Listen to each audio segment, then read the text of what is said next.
Improving technical writing. Meet the team. Today's session will be conducted by Rachel. Technical writing involves producing technical documents that are suited to the requirements, comprehension level, and background of its readers. Let's see the contents.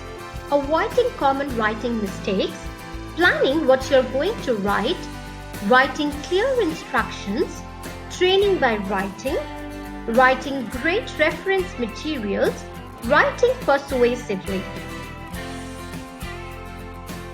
In this course, you will learn how to avoid common writing errors and how to structure your writing effectively. You'll find out how to tailor your writing to the specific requirements of different types of technical material. Whether you want to persuade, to instruct, or to write great reference material, you'll be able to achieve your writing goals. Technical writing is all about getting your message across. So your writing needs to be as clear as it can be. But even experienced writers make mistakes. So let's explore a few common errors to avoid.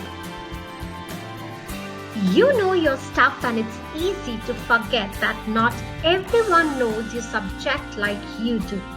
Many writers make the mistake of using inappropriate jargon.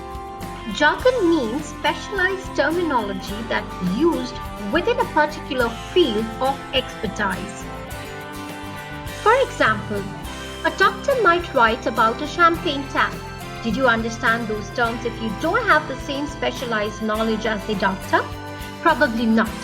That's the problem with jargon. Not everyone in your audience will understand it. But that doesn't mean there's never a place for jargon. Sometimes jargon can make your document easier. To read, for example, some acronyms are widely understood like LAN for Local Area Network, and using them can make your writing less wordy. The main thing is to use jargon only if you're sure your intended audience will understand. The next error to avoid is cluttering your writing with unnecessary detail. Don't use too many words to make your point, or you'll bury your message. One thing to remember here is to use short sentences, which is easier for the reader to understand. It's also good to use the active voice. In this, the subject, that's the person or thing that performs an action, comes before the verb. Here's an example. Trained technicians install the software. Words like affect and effect, or there and there, use the correct word for the reader. By avoiding these errors, you will be on track to better mirror technical writing. Planning what you're going to write. You wouldn't build a house without building a plan, and it shouldn't need a technical document either. Luckily, you don't need an architect to create your writing plan. You can follow a 5-step process to give you a firm foundation for your work. The first step is to develop a timeline for your work. The writing process itself is made up of 4 phases. Pre-writing, drafting, revising, and proofreading. In each phase, you'll need to carry out specific tasks, add each task to your timeline, and set a deadline. Next, create a statement of purpose. This sets out your reason for writing, which helps you identify all the information you'll need. Finally, it's time to draft your document. Remember that the point of a draft is to get all your main ideas. It doesn't have to be perfect at the stage. When you finish your draft, you'll be able to review and make any edits needed. When you plan your work before you begin, you'll find it much easier to create polished, clear technical writing. Have you ever tried to assemble flat pack furniture or set up a wireless router for these tasks? And many other instructions are potential, and those instructions can be extremely frustrating. As a technical writer, it's your job to make sure the instructions you write help your reader instead of making the matter worse. There are few things to remember to help you write great instructions. First, analyze your audience. Is your reader familiar with the subject? If not, you need to avoid using too much jargon and you have to explain any technical term you use. But if your reader is familiar with the subject, don't waste time explaining things they already know. Will the reader needs to use these instructions once or they will use it many times? If it's a one-off task, you want to get straight to the point. But if the reader will have to perform the task many times, you might need to include the detail of the process. Are you writing for more than one audience? If you are, you might need multiple sets of instructions. For example, if you're explaining how to troubleshoot software, you might write a one set of instructions for end users and another for more knowledgeable IT professionals. Instructions must be clear and direct. Choose your words carefully. Use imperative, that means commands like clicking the save button. Be concise, avoid wasting your reader's time with unnecessary details. Be specific, use plenty of action words, telling your reader exactly what action they need to perform to complete the tasks. The reader should be able to see what has to be done in what order. To help with that, you use numbered bullets to separate the steps. Along with the steps, consider the structure of the document as a whole. Sum up with a conclusion showing what result should be after the steps has been completed. When you have written clear instruction, you can feel good about all the time and irritation that you have saved your readers. Training by writing. The difference between training materials and most other forms of writing is that you want the learner to retain the information so that they can use it in the future. To help them focus on the most important training points, you should create learning objectives. Training materials come in many shapes and sizes, from manual to web-based training to notes for instructor-led training. What type you are planning to write, you can follow some guidelines to help you make sure your learners get the most out of the training experience. A learning objective identifies the specific tasks or knowledge that the learner should be able to demonstrate after the training is complete. Objectives should use action and they should be measurable and observable so that you can test whether learners have met them. Next, it's vital that you make sure all the content you include in training material is accurate because mistakes could have serious consequences. For example, if you're training people on how to use machinery or chemicals, inaccurate information could put them at risk of injury. Inaccurate information could frustrate learners. For instance, they find out that software doesn't function like the training manual says. To help you make sure you're on target, it's a good idea to ask subject matter experts for feedback on your work. Then, you can use that feedback to revise your material for accuracy. The third guideline for preparing good training material is to include a way to assess how well the learner achieves the learning objective. You can use case studies or role plays to do this. Case studies are written exercises in which you present learners with hypothetical scenarios and then ask them to answer questions using the knowledge or principles they have learned. After the learners have completed case studies, the trainer can check their answers to measure how well they have met the learning objectives. Whether you are training someone in how to use a spreadsheet or how to react in a workplace emergency, these guidelines will help you write training materials that really meet your learner needs.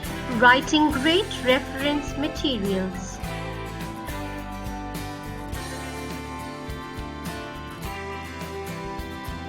As a writer, many of the documents you create are designed to be read from start to finish. But reference materials are different. Most readers won't read a dictionary from A to Z. So when you're writing reference materials like glossaries, online help pages or technical specifications, you need to keep some general guidelines in mind. The aim of any reference material is to give the reader information efficiently and clearly, so be succinct.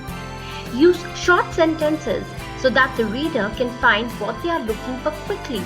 And don't clutter your writing with unnecessary words.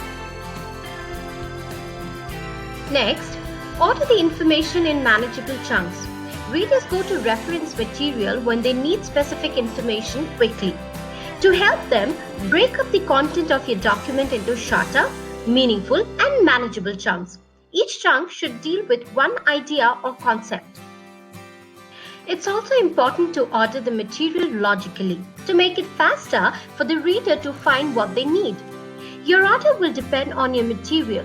So for a glossary, you want to use alphabetical order, or if you are writing a description, you might list things in chronological order.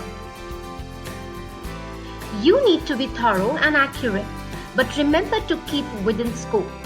Don't give extra information beyond what the reader needs to know, or you will risk clouding your meaning and frustrating your reader. And lastly, make sure you use appropriate language. Adapt your language to your target audience. In a manual for advanced users, you wouldn't explain basic terms, but you can't expect a general audience to be familiar with industry-specific terms. Descriptions are another kind of reference content. They go into more depth and definitions to give the reader a broader understanding. The information should be ordered and logical so that your reader can easily find what they are looking for. You'll probably provide background information, but be careful not to overwhelm your reader with too much detail. Keep within scope. There are many types of reference materials, but whatever kind you are writing, make it clear, easy to use and accurate, and your readers will be grateful. Writing persuasively. Sometimes you need to use your writing skills to be persuasive. Maybe you are writing marketing materials to convince someone to buy your product, for instance. You will find it easier to get the results you want if you use a few clever strategies in your persuasive writing. Persuasive writing is often unsolicited. Your readers probably did not ask to see your ad, so you need to work quickly to get the reader's attention and keep it. You can use punctuation to help. Try building up a thought in a sentence, and before you finish the thought, end the sentence with an ellipsis, a dash, or a colon. Your reader has to keep reading to find the conclusion, which comes after the punctuation mark. You can also draw readers in by using language that evokes emotion. For example, if you're selling a fast internet connection, change the picture of a frustrated user sitting with an agonizingly slow connection. Then contrast this with your product, which offers blazingly fast access. You can also get attention by using words with impact. For instance, enduring is stronger than long-lasting, and bargain is better than cheap. Another good strategy is to ask questions. When you ask a question, your reader has to engage with your material instead of just passively receiving the information. You might place a question at the beginning as an attention-grabbing headline like, "Tired of wasting precious working hours dealing with spam?" One mistake people make in persuasive writing is giving technical information in a form of a list without telling the reader why it's important. Instead, if you want to use information to persuade, it's better to present technical information as a solution or benefit. Don't just write a list of specifications. Use those specs to show why your product is the best. So for example, you could describe your new tablet like this. Our product's compact, high resolution, 3.75-inch display makes it ideal for browsing your favorite websites. By the time you have reached the end of your persuasive document, you have put a lot of effort into trying to convince your reader to do what you want them to do. Drive the point home in your conclusion by giving a call to action, recommended a solution or action that will help your reader and you. Adopting these strategies should make your writing much more persuasive. So be prepared to do what you have promised you can do. Thanks for watching.